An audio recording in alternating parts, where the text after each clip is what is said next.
Ok, yo! Bon, vous le savez, dans l'UFN, c'est assez complexe, il y a vraiment des menus de partout.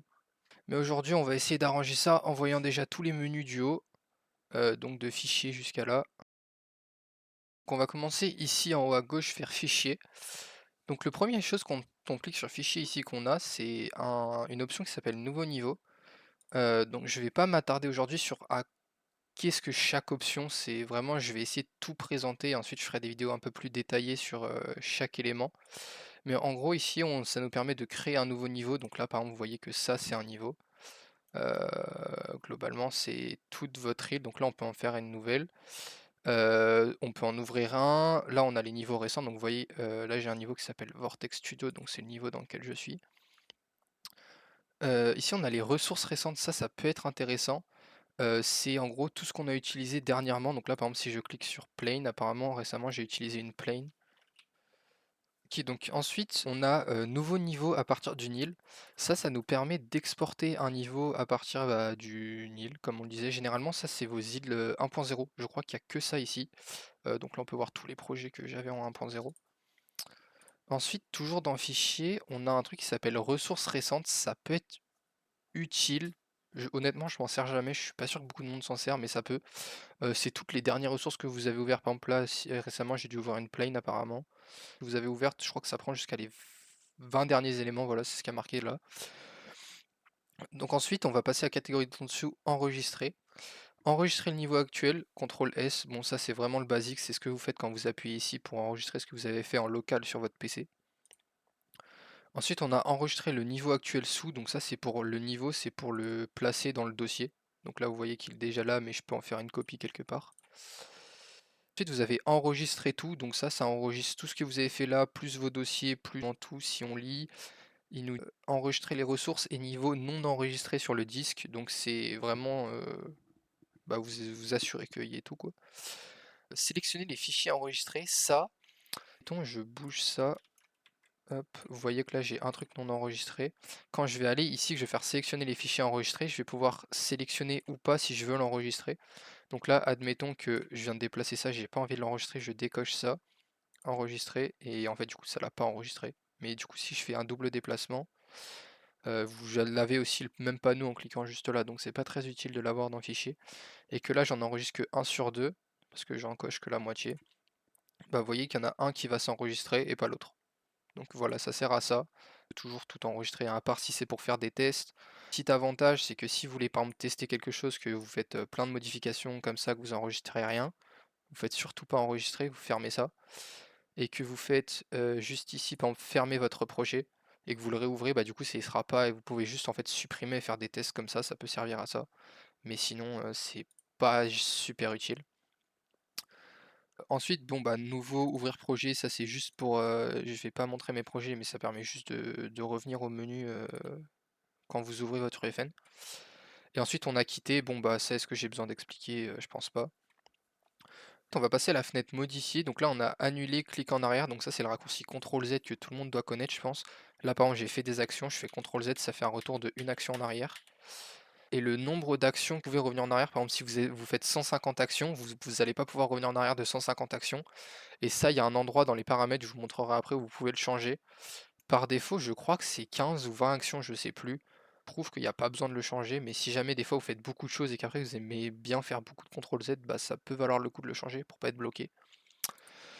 En tout cas, il y a répéter, donc cliquer, bah ça du coup c'est l'inverse. En fait, le contrôle Y, ça inverse le contrôle Z. Par exemple, je fais quelque chose, là je fais un contrôle Z, donc admettons je fais un contrôle Z pour revenir en arrière, voilà. Et là du coup je fais ah non merde, je voulais le laisser, donc là je fais contrôle Y et ça annule le contrôle Z. Ça fait un retour sur le contrôle Z, c'est un poil bizarre, mais une fois que vous avez testé, vous allez vite comprendre.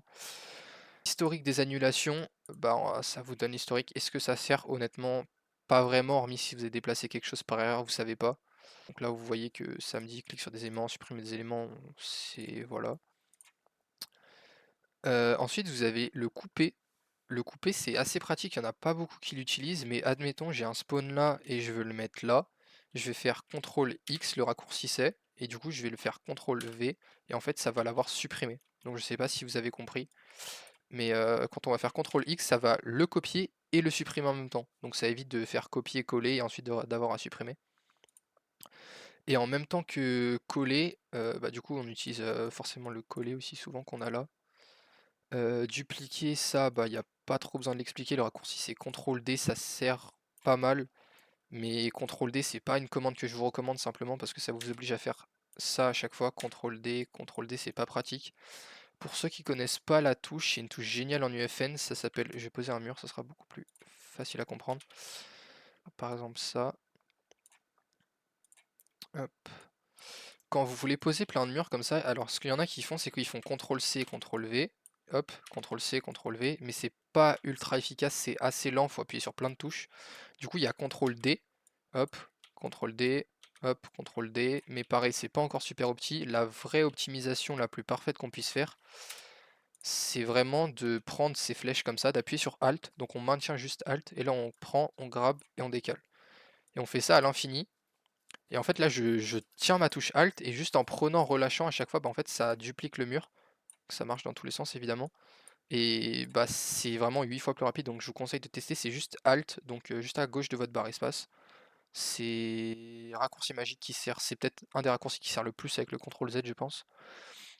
Ensuite supprimer, bon bah ça j'ai pas besoin de l'expliquer, ça va juste supprimer votre élément, ça marche aussi avec votre touche de clavier. Et vous pouvez bien sûr supprimer, enfin sélectionner plusieurs trucs en même temps et tout supprimer. Hop, comme ça. Ensuite, on a les préférences de l'éditeur. Donc là, c'est quelque chose d'assez important. Je vous conseille vraiment. Je vais pas m'attarder sur tout parce qu'il est vraiment grand le menu. Mais c'est vraiment quelque chose sur lequel je vous recommande de vous pencher.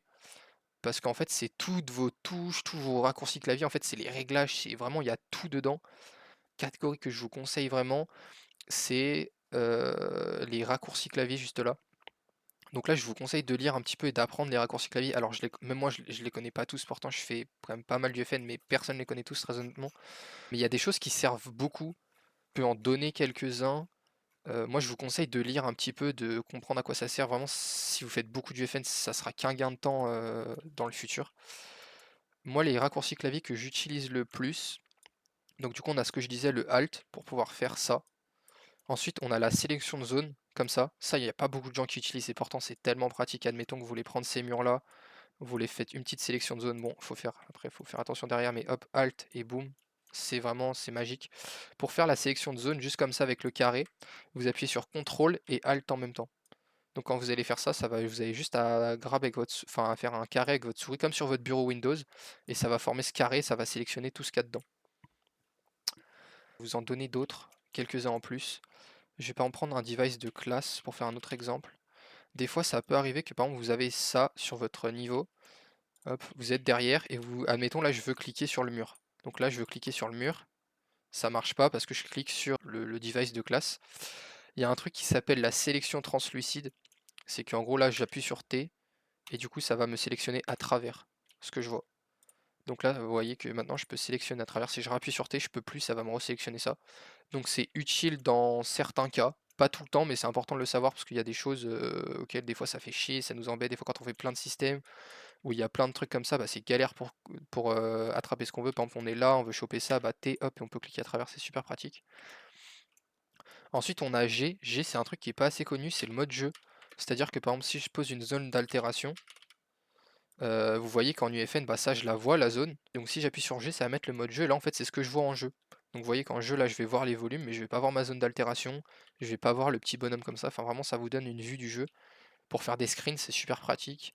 D'ailleurs au passage pour faire des screens, il y a un petit raccourci, c'est F9. Où en gros vous voyez ça fait capture d'écran enregistré. Donc ça prend une capture que de votre hublot parfaitement. Donc ça évite d'avoir tout ce qui est autour et ça vous le met, vous avez juste à cliquer là pour l'avoir dans votre dossier. Ça, c'est un peu les raccourcis principaux. Il y en a plein d'autres. CTRL-C, CTRL-V, CTRL-Z, CTRL-Y, c'est des choses que j'ai déjà dit, mais c'est super important. Je pense que tout le monde connaît cela. Il y en a d'autres, mais je pense que je ferai une vidéo spéciale sur tous les raccourcis parce que c'est trop important à utiliser. Ça fait gagner beaucoup, beaucoup de temps. Donc passons. Ensuite, fenêtre, très intéressant, on utilise beaucoup plus les deux catégories en fait, là on ne j'utilise jamais pour être honnête, soit c'est des raccourcis clavier qu'on connaît, soit c'est des choses, on peut le faire ailleurs ou autrement, donc ça n'a pas vraiment d'intérêt. Fenêtre, Cinématique, donc là en fait vous allez avoir tout ce qui est ici, je vais essayer de passer ça assez vite parce que globalement c'est la même chose de là jusqu'à ici. Ça va juste vous ouvrir, des fenêtres en plus. Admettons là, oh mince, j'ai fermé mon organisateur, je peux plus voir, je peux vois plus rien et là, oups, j'ai fermé mes détails. Vous allez dans fenêtre, si vous avez fermé donc ça marche cinématique, ça marche vraiment avec tout. Organisateur par défaut c'est le 1 et boum il revient. Là je vais remettre mes détails aussi. Où ceux qui sont là, détail 1 et voilà, ça revient. Donc ça, c'est des choses, des fois vous fermez des fenêtres, des fois enfin voilà, il y a des choses comme ça, vous pouvez fermer le hublot, vous pouvez en ouvrir d'autres aussi, ça faut savoir. Dans certains cas, ça peut être utile. Ou en gros, vous avez une deuxième fenêtre et vous avez deux hublots différents, donc vous pouvez avoir deux vues de deux points différents si vous voulez faire quelque chose. Ça peut servir. Moi, je m'en sers pas énormément à part pour faire des recs de loin. À part pour faire des règles de loin, si vous faites de la vidéo, ça peut servir, mais sinon, voir deux points de vue différents. Voilà, il y a toujours des cas où ça sert, mais globalement, c'est pas ce qui sert le plus. Pareil, navigateur de contenu, pour ouvrir un navigateur de contenu, enfin vraiment, il y en a plusieurs, vous pouvez fouiller un peu. Word Partition, c'est pour ouvrir les menus du Word Partition, donc dedans il y a l'éditeur de Word Partition et les data layers, l'organisateur de data layer. Pour ceux qui connaissent pas, je ferai une vidéo spécialement juste là-dessus parce que c'est ultra intéressant à connaître. Il y a plein de choses qu'on peut faire avec ces deux trucs-là. Et c'est une connaissance qui est un peu plus poussée que le FN, c'est pas des trucs qu'on connaît tout de suite, donc je ferai une vidéo pour vous expliquer ça. Paramètres du monde, il n'y a rien à expliquer de spécial, c'est les paramètres basiques de votre monde. Donc par exemple, il y a un truc qui est intéressant qu'on se sert.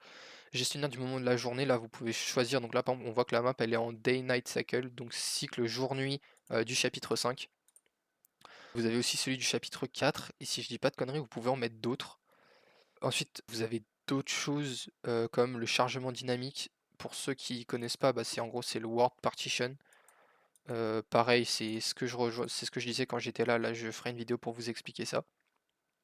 Placer des acteurs, ça, on s'en sert pas trop, mais en gros, c'est tout un menu qui nous permet, je pense, de faire tout un tas de choses. Alors, c'est pas de la 3D, mais c'est un mix entre le menu 3D et le menu par défaut, j'ai envie de dire. C'est pas méga utile, mais il y en a qui s'en servent. J'avoue que je le fais pas. Après voilà, vous pouvez fouiller par vous-même, je vais pas m'attarder sur vraiment tout le menu pareil, ça il y aura une vidéo là-dessus pour expliquer comment ça sert, parce que ça sert à rien que je dise ça, ça fait ça, si vous comprenez pas pourquoi. Les VFX là il y a plein. Si là il y a des trucs un peu intéressants. Ensuite, journal de sortie quand vous avez vos erreurs. S'il veut bien s'ouvrir, voilà. Que ça, c'est honnêtement, moi, c'est quelque chose, j'y comprends rien. Des fois, ça vous met des erreurs, mais c'est pas le journal de sortie qu'il faut regarder quand vous avez des bugs, ça veut pas lancer. C'est plutôt le journal des messages qu'il faut regarder. Le journal des messages, c'est vraiment, il vous dit, par exemple, il y a une texture qui a une donnée qui est pas, enfin, une taille qui est pas bonne ou elle est pas conforme. Bref, ça vous le met là-dedans. Généralement, vous avez même une correction automatique. Vous pouvez juste cliquer sur votre erreur, ça la corrige dans à peu près 60% des cas, on va dire. Assez utile. Collaboration notes, ça c'est un truc utile que personne se sert et que même nous, alors qu'on travaille en équipe, on s'en sert pas. C'est juste un menu qui permet de prendre des notes. Qui a ça, et je sais que à un moment donné, j'ai essayé de m'en servir et j'ai été confronté à un truc que j'ai pas trop aimé. C'est que bah en fait c'est moins efficace que beaucoup d'autres choses, genre juste Discord, ne serait-ce qu'envoyer un message Discord, bah je trouve ça plus facile sans compter qu'il y a les notifications et tout, quand on arrive dans la map on voit pas forcément les notes et tout, c'est pas un truc qu'on regarde donc vraiment je conseille pas d'utiliser. On va passer à obtenir du contenu, ça peut être assez utile si vous faites des environnements un peu complexes. Donc on a Fab et Meta Human Importer. Ça, c'est deux services à part de l'UFN qui vous servent à avoir des éléments. Donc par exemple, si on clique sur Fab, hop, on va attendre que ça s'ouvre, on voit que c'est un magasin 3D, donc il y a beaucoup de choses payantes, mais vous pouvez avoir des packs gratuits, je vous conseille de voir un petit peu de temps en temps. Il y a très souvent des packs gratuits qui sortent de plein d'assets différents, et pour construire vos maps, c'est de la 3D, c'est assez génial. Bon après, c'est toujours, voilà, faut faire attention aux licences, faut faire attention, souvent c'est très cher, mais si vous avez du budget pour faire vos maps, ça peut être intéressant. Ensuite, on a MetaHuman Importer. Donc là, ça vous sert à, en gros, c'est des humains et vous avez, alors les static mesh, j'avoue que j'utilise jamais, mais en gros, vous avez toutes sortes d'humains, c'est ce qu'on pouvait voir si vous avez déjà testé. Alors je vais faire, il y en a peut-être que vous avez jamais vu, mais si vous avez déjà testé, voilà, cette map là, vous êtes déjà allé dedans, vous allez comprendre, vous verrez qu'il y a les méta-humains, je vous conseille d'aller voir. Alors c'est pas pour, vous allez peut-être pas tout comprendre, mais juste vous pouvez voir ce que ça donne, juste en ouvrant ce projet là, donc ça peut être utile.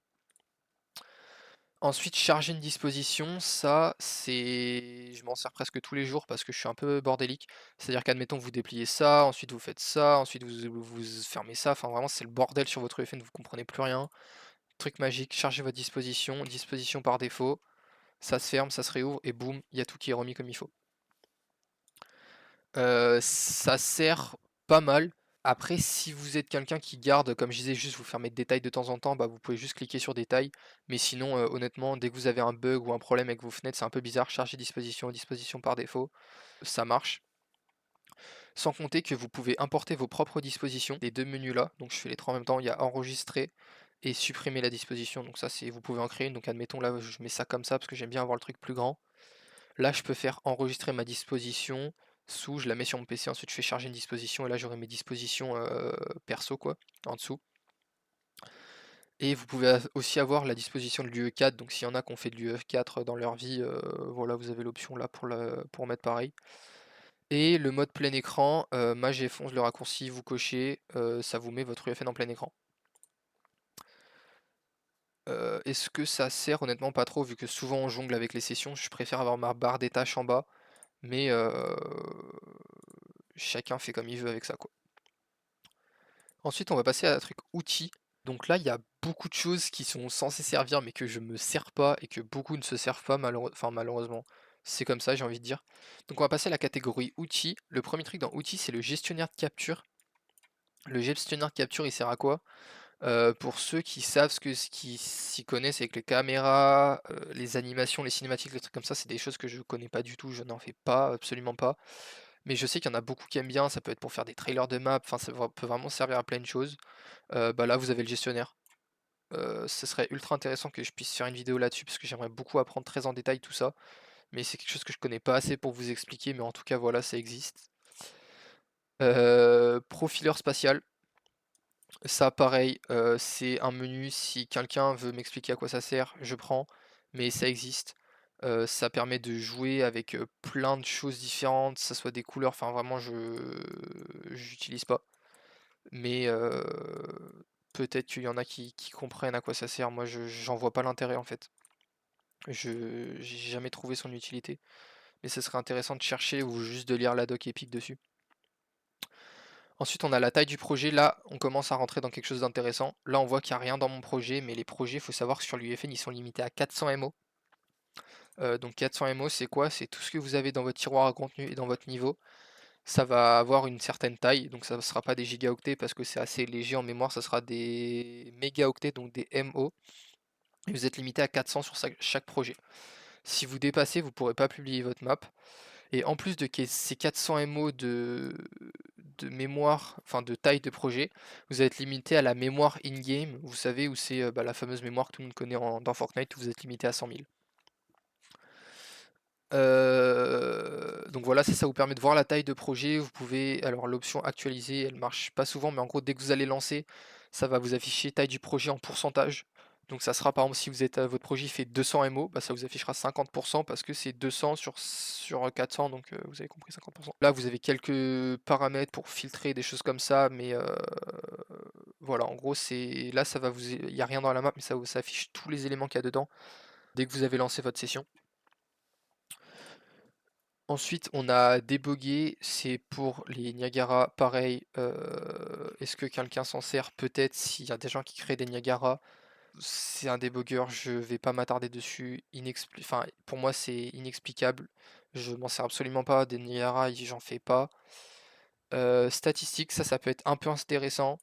Vous avez tout un tas de statistiques. Est-ce que c'est une surprise? Non.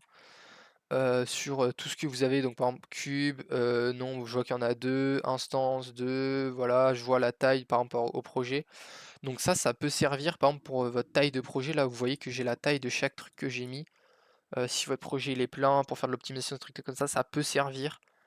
Il y a plein de choses, mais globalement c'est pareil, c'est quelque chose qu'on n'utilise pas souvent, mais ça existe. Contrôle de révision, là on arrive à quelque chose d'intéressant. Contrôle de révision, c'est quoi? C'est que en fait, l'UEFN, quand il enregistre vos ressources, donc admettons là, j'ai fait tout un tas de choses sur la map, j'enregistre mes modifications, donc je sélectionne tout avec le petit truc ici, boum, j'enregistre tout. Là, mon PC va avoir sauvegardé tout ce que j'ai fait en local sur mon PC, et si je veux qu'il y ait d'autres gens qui travaillent sur le projet avec moi, je vais devoir archiver les modifications sur les serveurs Epic, donc dans le contrôle de révision. Donc là, je vais mettre par exemple YTB contrôle de révision. Voilà, en plus, je sais pas écrire. On attend un peu, ça va s'archiver.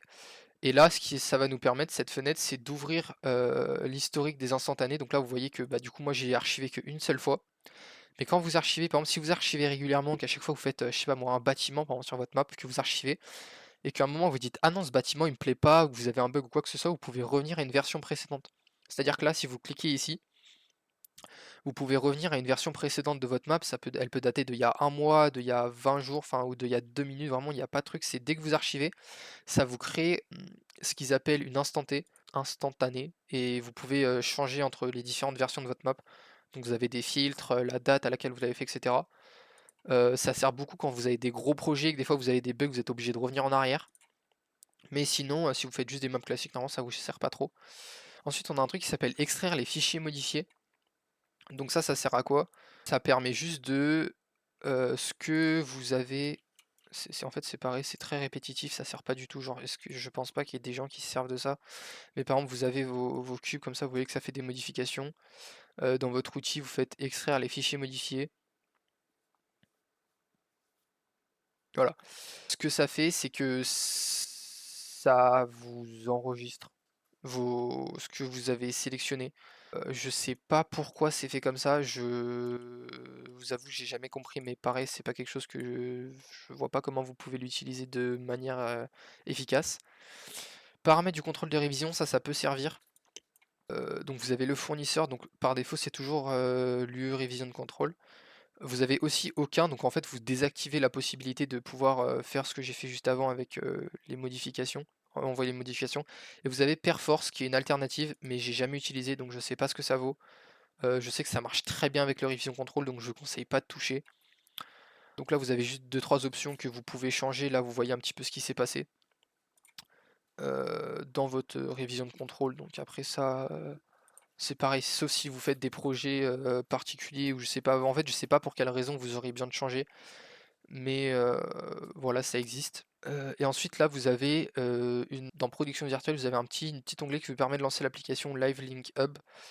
Je vais pas m'attarder dessus, pareil, ça sert pas, on peut s'en servir mais globalement ça sert à rien. Enfin, c'est pas vrai, mais personne s'en sert. Et pareil, je ferai peut-être une vidéo dessus, mais juste pour peut-être je ferai une vidéo quelque chose du genre les choses qu'on se sert du moins de l'UFN ou quelque chose comme ça. On va passer une catégorie qu'on se sert parce que outil c'est vraiment là si l'outil ça n'existait pas, je pense que personne ne serait mort. Peut-être à part le seul truc utile, ça peut être le taille du projet ici. Mais passons à la catégorie verse. Générer le code verse, quand vous ajoutez un verse, bah, ça permet de le build. Journal des messages de génération verse, donc là ça vous met vos erreurs, ce qui s'est passé, voilà, les compilations, patati patata. Explorateur verse, quand vous ajoutez des fichiers verse, ça vous ouvre l'explorateur verse. Dans l'explorateur verse, vous avez par exemple là votre content, soit vous faites créer un fichier verse et vous ajoutez vos fichiers verse. Et ensuite ouvrir le projet dans VS Code, donc là c'est pour faire, faire votre code, compiler vos trucs, ajouter vos scripts, enfin vraiment tout se passe dans VS Code dans l'UFN. D'ailleurs, si pour la première fois vous faites du verse et que vous cliquez sur ouvrir le projet dans VS Code, ça va automatiquement vous demander de l'installer. Donc vous n'avez pas besoin d'aller par exemple sur Chrome et de faire tout chercher à installer VS Code. Ça va vraiment vous le faire automatiquement. Si vous passez là, ça va juste vous demander des autorisations si je me rappelle bien. Et ça va vous l'installer tout seul. Donc si vous voyez un tuto verse pour la première fois, vous n'avez pas besoin de vous emmerder à aller chercher installer VS Code, vous avez juste à cliquer là. Générer les HLD, générer la mini-carte de l'éditeur Word Partition. Pareil, Word Partition, ça sera dans la vidéo Word Partition. Mais pour ceux qui existent déjà, bah voilà, c'est ici qu'on génère les HLD pour ceux qui savent ce que c'est. Générer le paysage, bon bah ça c'est quand vous faites un landscape, des fois il est pas généré, c'est-à-dire qu'il n'y a pas les textures dessus, voilà, donc il y a juste une touche pour le générer. Mais normalement, si vos préférences de l'UFN sont bien faites, quand vous ouvrez votre projet, vous savez, vous avez le petit chargement où il y a toutes les générations qui se font. Et ensuite, dernière catégorie de cet onglet généré, localisation. Ça vous permet de prendre tous les textes de votre projet, si je dis pas de conneries, je crois que c'est les textes rassemblés, le texte localisé dans le projet et permettre fichier PO de traduction, voilà. En gros, ça sert à récupérer tous les textes que vous avez dans la map et en faire des traductions. Moi, je m'en sers pas. Je sais qu'il y a des gens, en fait, maintenant, ils peuvent faire, en fait, ce que ça permet de faire, je m'en suis jamais servi encore, mais depuis pas très longtemps, Fortnite ont sorti une mage, enfin Epic ont sorti une mage où on peut récupérer ces fichiers avec tous nos textes et on a la possibilité de ajuster automatiquement nos traductions. C'est-à-dire que dans l'UFN, on verra après qu'il y a un endroit où on peut ajouter des traductions à nos textes. Par exemple, un bouton, on met en anglais help et ça va automatiquement traduire par aide en français ou en chinois, je sais pas comment ça se dit, etc., etc. Et on a la possibilité de changer ça. Par exemple, si en français on veut pas que ça soit aide, mais je sais pas moi, demander de l'aide, par exemple, tu vois, en français on veut qu'il y ait une alternative ou juste il y a une mauvaise traduction par défaut donc on veut la changer. Ben, on peut la changer en récupérant le fichier et en le modifiant directement. Donc ça sert à ça. Ensuite, sélectionner là, onglet que je trouve méga utile, mais que personne se sert malheureusement. On va essayer d'aborder ça doucement. Donc déjà, tout sélectionner, là il n'y a pas plus simple, vous sélectionnez tout, ça sélectionne tout. Là vous déplacez tout votre niveau, je peux pas faire plus simple à expliquer. Annuler la sélection, est-ce qu'il y a besoin que vous appuyez n'importe où? Des fois vous appuyez là, si vous pouvez pas cliquer dans le vide, vous faites échappe, ça vous annule la sélection. Inverser la sélection, je vous montre, tac, tac, sélectionner, inverser la sélection, voilà. En gros, si vous voulez tout sélectionner dans votre projet, sauf 4 éléments paumés, vous sélectionnez truc, vous faites inverser la sélection et ça vous sélectionne tout le reste. Voilà. Est-ce que ça sert beaucoup? Pas tant que ça, mais ça peut. Hiérarchie, si vous cliquez sur quelque chose, par exemple, admettons ce cube, je vais faire une hiérarchie avec ce cube, donc je vais retourner dans mon organisateur. Pour ceux qui ne savent pas comment ça fonctionne, je vais faire un exemple très simple, rapide. Là, admettons, je vais mettre en grille 64. Je vais prendre mon cube, je vais en mettre 3 en dessous comme ça. Tac, tac, tac. Si ça veut bien se dupliquer, voilà, merci. Hop. Voilà. Donc là, j'ai sélectionné ce que j'ai envie d'associer ça à mon cube. Donc là, je fais un petit clic droit, associé à la petite pipette, et je clique là-dessus. Et ça, ce que ça fait, c'est que du coup, quand je déplace ça, en fait, ce cube-là va devenir le parent. Donc là, vous voyez qu'il y a ce cube, et un peu décalé, il y a ça, va devenir le parent de tous les autres. Donc en gros, quand vous allez le déplacer, ça va déplacer le reste. Et ce que ça peut permettre de faire, c'est que si vous sélectionnez ce cube, vous allez ici, hiérarchie, vous faites sélectionner tous les descendants ou les enfants directs. Donc ça, c'est, par exemple, tous les descendants, c'est tout ce qu'il y a en dessus de ce cube.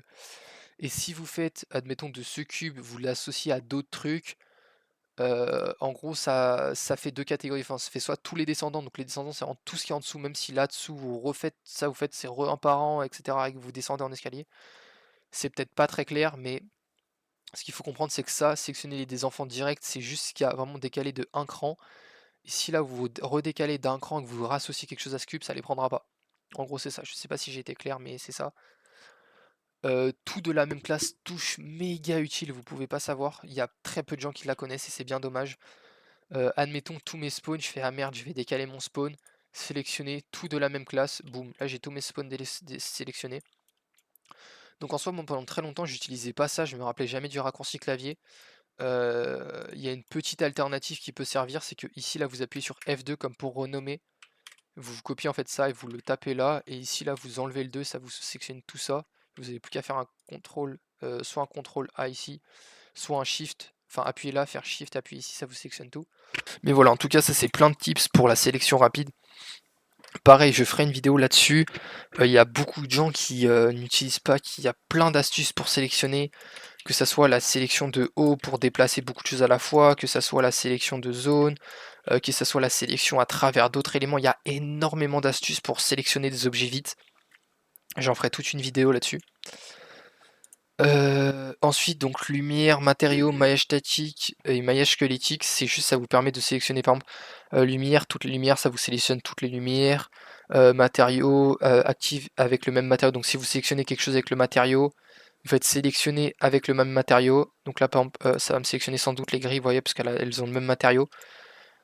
Ça peut servir dans certains cas, mais voilà, des fois, enfin il y a plein de choses différentes, c'est. Le plus utile, c'est vraiment tout de la même classe, ça sert super souvent. Et éventuellement matériaux, lumière des fois. Ça peut servir si vous voulez déplacer toutes les lumières de votre map d'un coup, mais voilà, sinon le plus utile c'est vraiment ce petit truc là, c'est vraiment génial. Aide, donc là je vais pas m'attarder là-dessus, ça sert pas à créer, il n'y a rien de compliqué, ça sert juste à... c'est de la docu Epic, c'est les crédits, c'est tout ce qui a un peu d'externe on va dire à l'UFN, les communautés, les bibliothèques, enfin vraiment les forums, il y a un peu de tout. Si vous voulez savoir, vous avez juste à cliquer un élément par un élément, c'est pas intéressant, la vidéo va durer longtemps, donc je vais essayer de passer un peu rapidement ça. Ensuite ici, petite disquette. Bon voilà, je viens de faire l'exemple en appuyant dessus, ça enregistre votre niveau, donc soit c'est là, c'est toujours pareil. Ensuite vous avez cette petite touche, vous appuyez dessus, ça vous ouvre le niveau dans lequel vous êtes. Donc voilà. Ensuite ça, les modes, pareil, je ferai une vidéo carrément par mode pour tout expliquer, mais je vais passer rapidement.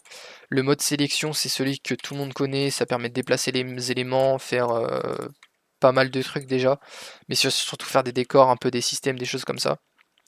Mode paysage pour faire vos landscapes. Donc vous voyez que dès que je l'ouvre, là ça me propose de mettre un landscape dans la map, donc là, mettons, je vais le mettre, je sais pas moi, ici. Là je fais créer mon landscape. Vous pouvez changer le matériau, il y a plein de paramètres, mais encore une fois, je ferai une vidéo détaillée. Là, le but, c'est juste de présenter tous les menus pour vous présenter peut-être des choses que vous ne connaissiez pas. Donc, paysage. Dans paysage, vous avez plusieurs trucs. Gestion. Vous avez plein d'onglets cool. Par exemple, ajouter, ça vous permet d'agrandir votre landscape. Supprimer, c'est le contraire. Vous cliquez sur des parties et ça vous en enlève. Les splines, pareil, ultra intéressant. Faut absolument que je fasse une vidéo là-dessus. Ensuite, il y a tous les outils, donc sculpter. Pour faire ajouter du truc, effacer c'est le contraire, lisser ça lisse, aplanir, admettons je me mets là, j'ai mon curseur ici, bah boum je fais un truc plat à partir de ça, la rampe t'appuies là, entrée, ça te fait une rampe, je ferai vraiment une vidéo détaillée là-dessus, mais là je passe très rapidement, admettons j'en fais une autre par là-bas, voilà. Érosion, ça permet de descendre un peu, par exemple, admettons vous avez fait votre landscape trop, vous voulez faire un trou, érosion, boum, ça descend. Hydro, c'est pour faire un effet de... Bah, c'est comme de pluie, mais personnellement je suis pas fan, j'utilise pas trop. Mais voilà. Bruit, ça peut servir pour plein de choses différentes, à monter, à descendre, enfin ça peut faire plusieurs choses, ça peut... Je vous laisse fouiller, mais ça peut ajouter des trucs, ça peut en enlever, plein de possibilités. Visibilité, ça permet de faire un trou dans le landscape. Donc voilà, si vous voulez par exemple mettre un tunnel, vous voyez que là ça vous fait un trou dedans. Miroir, ça permet juste de créer des choses en miroir, ça paraît assez logique. Copie, ça, alors ça j'ai jamais su m'en servir, mais de ce que je sais, ça permet de faire copier des parties du landscape. Je sais pas comment on s'en sert. Et sélection, pareil, je sais pas comment on s'en sert, mais ça existe, c'est là. Végétation, ça c'est un outil qui est pas assez connu et pourtant qui devrait. Le mode végétation, il vous permet de faire quoi? Il vous permet de faire de la végétation ultra rapidement. C'est-à-dire que là, vous allez cliquer sur végétation, là, vous allez faire un... Alors, on va attendre que ça se fasse. Voilà, un nouvel élément. Et là, dans cette instance de foliage, vous allez pouvoir mettre un static mesh. Donc là, je sais pas, je vais mettre... Est-ce que j'ai pas un arbre du chapitre 4 Je crois que c'est Log Tree qui est en par défaut. Voilà. Là, on voit que j'ai Log Tree dedans.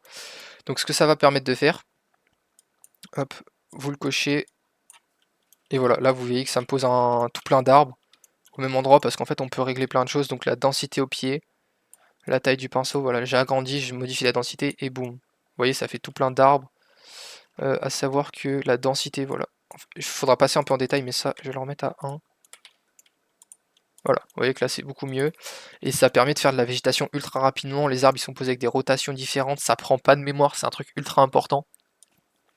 C'est que dans votre map, ça utilise très peu de mémoire, donc si vous avez beaucoup d'arbres à mettre, vous pouvez faire des patterns, par exemple vous pouvez en sélectionner plusieurs en même temps. C'est-à-dire que là par exemple, regardez, je vais en ajouter un autre pour vous montrer un petit peu. Hop, je vais aller là-dedans dans le dossier, voilà, donc là par défaut vous avez ça comme static mesh, vous pouvez mettre les static mesh que vous voulez. Donc là mettons je vais mettre un caillou avec.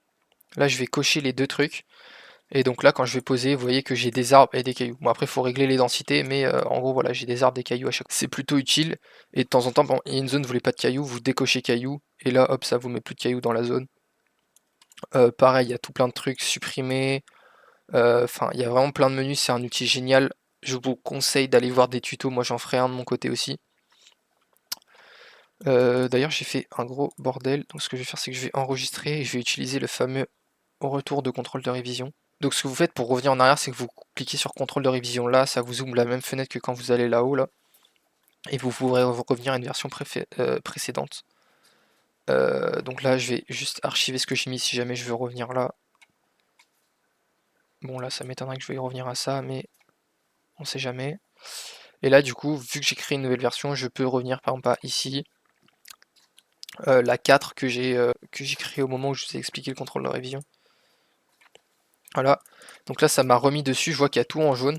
Si je clique sur synchroniser, ça va me repasser sur la 11. Ok, donc c'est comme si tout ça, il y a quelqu'un qui vous l'avait fait, il vous l'a envoyé, vous cliquez sur synchroniser, ça vous remettre là. Si vous voulez garder la version 4 en version définitive, vous dites bah voilà, maintenant à partir je vais reprendre de là, restaurer en tant que dernière version, restore at latest. Ce que ça veut dire, c'est que ça, voilà, c'est votre dernière version, et du coup quand vous allez dans vos instantanés ici, bah vous voyez que là ça m'a créé une nouvelle version 12 qui s'appelle Restore Snapshot 4 as latest. Donc en gros ça veut juste dire que voilà, j'ai restauré la version 4 comme la dernière. Donc là voilà, j'ai une version de mon niveau qui est tout propre alors que j'ai fait de la grosse merde et que j'ai bien enregistré. Modélisation, outil ultra cool. Tout pour faire des bâtiments, il y a plein de trucs géniaux. Je vais pas expliquer tous les outils parce qu'il y en a trop. Mais pour vous donner une petite envie, si je peux dire, de l'utiliser, je vais vous montrer juste peut-être le truc le plus utilisé, je pense, dans le mode modélisation, ça s'appelle un boolean. Donc admettons que là je veux faire un bâtiment, à savoir que la 3D ça prend très peu de place aussi, donc là je vais faire un CTRL-C, CTRL-V pour dupliquer mon cube au même endroit. Je vais rétrécir le deuxième cube un tout petit peu, et je vais le replacer, c'est de le replacer un peu au centre, comme ça. Ce que vous allez faire, c'est que vous allez cliquer sur le cube que vous voulez ouvrir, si je puis dire, et ensuite vous allez cliquer sur l'autre cube, vous allez aller dans modélisation et boolean. Là vous faites accepter, vous allez me dire ça n'a rien fait, c'est normal, dedans maintenant il est vide le cube. Vous allez me dire oui mais c'est ok, le cube il est vide, et alors donc je prends un autre cube, tac, admettons je veux faire une porte, donc là c'est vraiment du rapide. Hop, donc je clique sur ce mur là parce que c'est lui que j'ai envie de l'ouvrir, j'ai envie de le découper par ce mur là. Du coup je vais dans modélisation, boolean, accepter. Bon c'est pas centré ni rien mais c'est pas grave. Là on voit que j'ai découpé le sol avec, mais c'est vraiment pour faire une version vite fait. Si on met ça dans le sol on verra plus rien. Et voilà. Et donc là vous pouvez faire des étages, vous pouvez faire... Ça paraît tout con mais ça permet de faire tellement de choses différentes. Vous pouvez faire des bâtiments super stylés en vraiment quelques fractions de secondes. Là je vous conseille d'augmenter les sous-divisions pour faire votre truc comme ça, sinon ça va faire des trucs trop bizarres. Mais pareil, là, si admettons je veux un bâtiment rond comme ça, tac. Là, je vais faire une petite porte. C'est le même principe, mais ça permet de faire des bâtiments. Vous voyez, là, en gros, je viens de créer un bâtiment rond. Bon, j'ai pas découpé l'intérieur, mais c'est le même principe. Bon, en quelques secondes, ça marche pour faire les fenêtres, ça marche pour faire plein de choses. Vous pouvez tout faire, ça peut être des petits éléments, je sais pas moi, une petite voiture en ultra low poly carré, un building entier, enfin vraiment il y a plein d'éléments. Je vous mets une image maintenant de bâtiment d'une map qu'on a faite où Frex, un de mes mappeurs, a réalisé plein de bâtiments en 3D. Donc vous voyez que ça peut vraiment rendre bien. Ensuite, animation, ça c'est quand vous faites de l'animation. Est-ce que ça... Ouais, je dis des choses qui servent à rien. Quand vous avez alors là, je vais pas en importer un parce que ça serait un peu long. Mais quand vous avez des personnages, ça peut être... alors souvent, ça qu'on a mis pour faire des petites cinématiques, des choses comme ça. Ça permet juste de prendre, de créer des poses, d'animer votre personnage de manière assez simple, j'ai envie de dire. L'outil est pas trop compliqué, faut juste, honnêtement, vous regardez un tuto YouTube dessus, vous comprenez. Je pense que j'en ferai probablement un dans le futur aussi. Mais voilà, je vais juste le passer. Outil Fortnite, ça c'est quelque chose qui est sorti très récemment. Honnêtement, j'aime bien. Il y a de la nouveauté, je trouve ça cool, donc je vais expliquer en détail l'outil parce qu'il n'est pas très compliqué. Donc en premier, vous avez ressources d'assistance. Ça sert à se référer. Par exemple, là où j'ai créé un mur. Enfin non, je vais aller là, du coup, ce sera plus parlant. J'ai créé la porte, je me demande si elle est pas un peu grande, je pose un personnage. Là, je vois que du coup, ma porte, elle est beaucoup trop grande parce que vous voyez que en fait, ça vous permet de voir les échelles. Cet outil-là vous permet de faire ça, donc placer plein de personnages. Vous pouvez tous les supprimer d'un coup en faisant ça. Et si vous fermez votre projet et que vous le relancez, ou même en session ou quoi que ce soit, ça apparaîtra pas. C'est vraiment juste pour vous repérer. Et du coup, pour vous repérer, vous avez le mannequin et l'étalonneur de couleurs. Donc l'étalonneur de couleurs, j'ai pas encore trop utilisé parce que c'est vraiment quelque chose qui est sorti au dernier patch. Mais en gros, il vous permet de voir les bonnes couleurs en UFN, de remettre ça comme il faut. Donc pareil, vous faites supprimer, ça vous supprime tout d'un coup.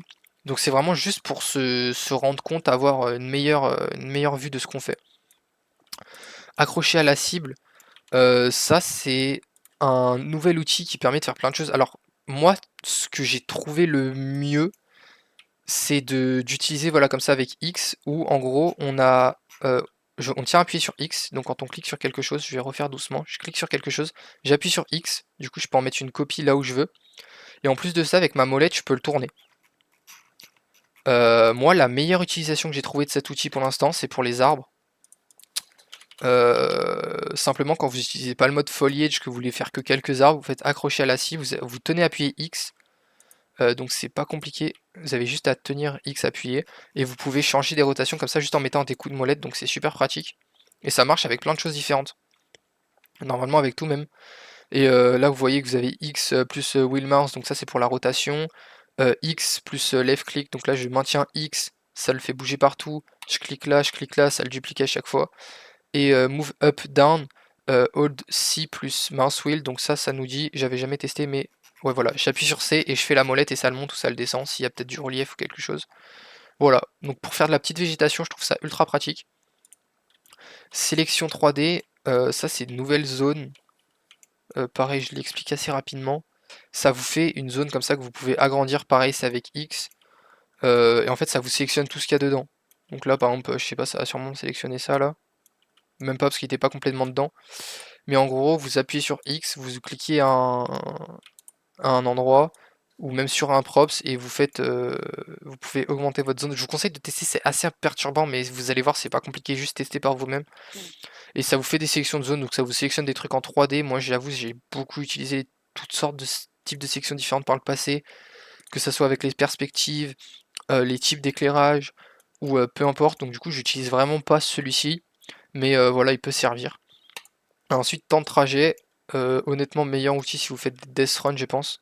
Je vais pas passer à travers tous les menus parce que pareil, il y en a beaucoup, faudrait faire une vidéo complète. Là, le but c'est juste de vous présenter tout ce qui est possible. Vous appuyez sur X et vous posez des pavés comme ça. Là, vous dites, mais qu'est-ce que c'est ce bordel? Tac. Et donc là, en fait, ça dit que pour aller de ici à aussi, le joueur, il va mettre 1 seconde. Et vous allez dire, oui, mais 1 seconde en marchant, en courant, c'est 1 seconde en faisant quoi? Là, vous voyez, vous pouvez changer. Donc là, si je mets en marche c'est 1 seconde. Si je mets, je pense, en sprint tactique, ah, je crois qu'il faut que je le repose. Je crois qu'il faut changer ici avant de poser les points, mais en gros, vous définissez en quoi, par exemple, si c'est un death run, on va faire, par exemple, je pense, beaucoup de marche, je pense, la vitesse moyenne. Après, il faut tester un petit peu, mais ça vous donne en tout cas une idée en marche, et vous posez des segments comme ça vous dit combien de temps le joueur met pour aller de chaque point à chaque point, et la durée totale. C'est-à-dire que de là, depuis que j'ai commencé, de là jusqu'à là, vous voyez que ça met 41,7 secondes a priori en marche. Voilà. Pareil, vous relancez, ça se supprime, donc ça restera pas. Et voilà pour tout ce qui est des outils Fortnite. Ensuite, on va passer au projet.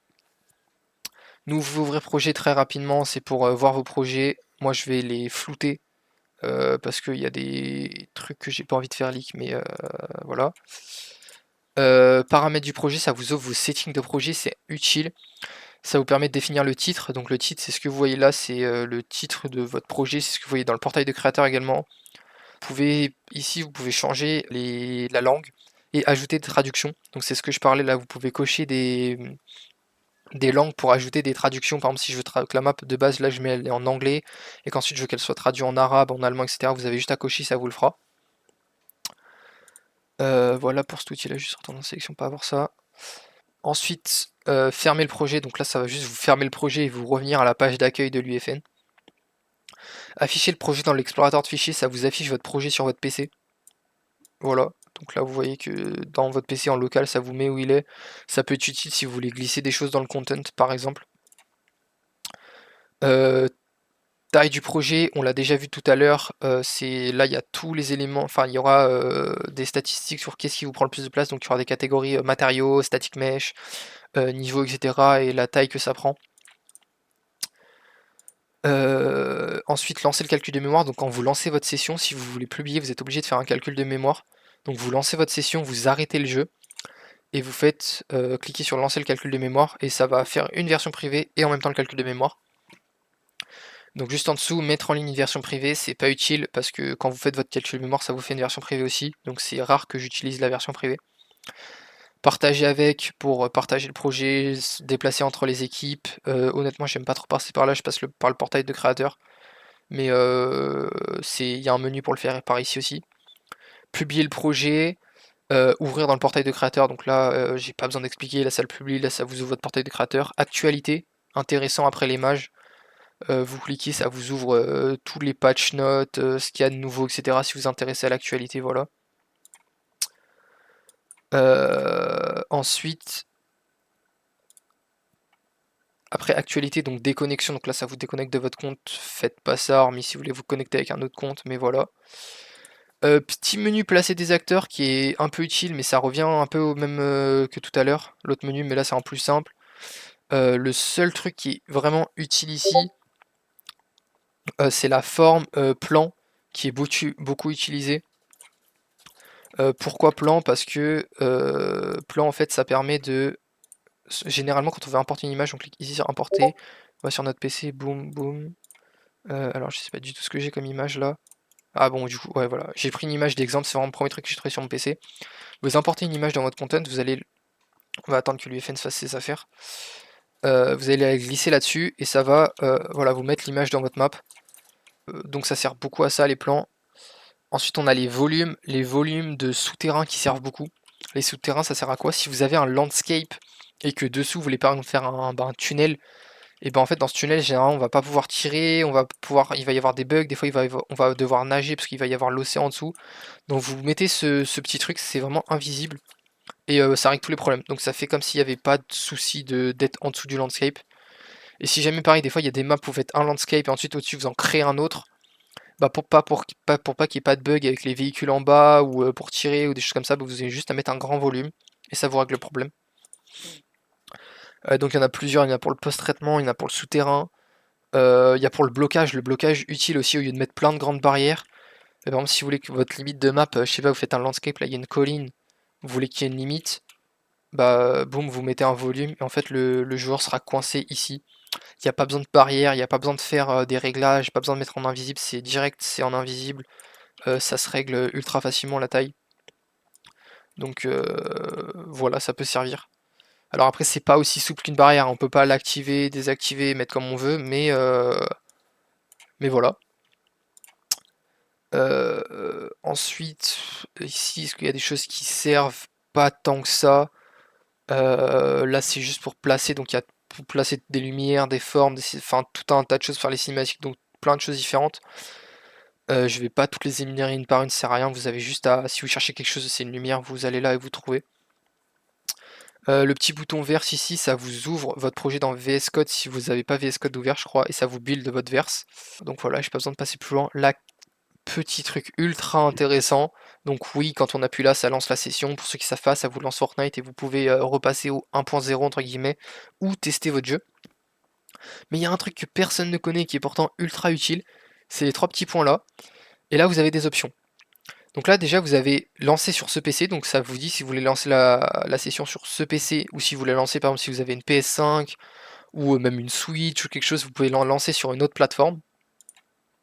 Bon, valider le projet c'est vraiment, c'est encore une option, c'est toujours pareil, c'est juste ça valide ce que vous avez fait, ça sert à rien.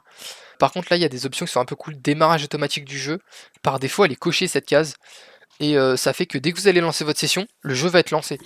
Donc c'est utile si vous lancez votre session pour tester, ce qui est souvent le cas. Mais si vous voulez pas tester et que vous voulez par exemple soit faire du 1.0, ça peut arriver que des fois, il y a des gens qui préfèrent fouiller dans les galeries 1.0 par exemple, et ben vous décochez ça quand vous allez lancer, ça va pas vous lancer le jeu automatiquement. Ou alors si vous voulez par exemple vous travailler en équipe et que vous voulez lancer une session pour travailler à plusieurs en même temps, et du coup il y en a un il fait de l'UFN, l'autre il font de la session, bah pareil, démarrage automatique du jeu.